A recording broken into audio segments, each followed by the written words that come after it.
วัสดีจ้าวันนี้ก็บ่มีหยังหลายเฮาส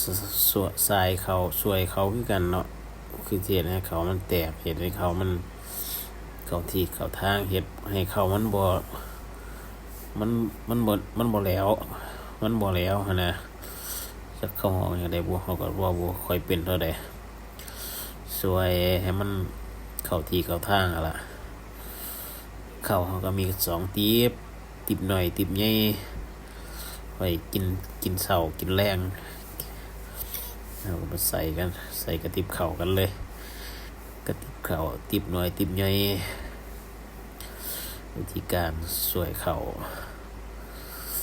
แบบนี้แหละชีวิตแบบบ้านๆเฮา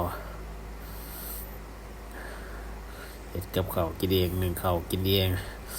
แต่คนบ่มักข้าวเหนียวก็สิหุงข้าวเจ้าแต่เฮาบ่กินข้าวเจ้าเฮากินข้าวเหนียวเฮาก็ได้นึ่งข้าวเหนียวนำกันเด้อ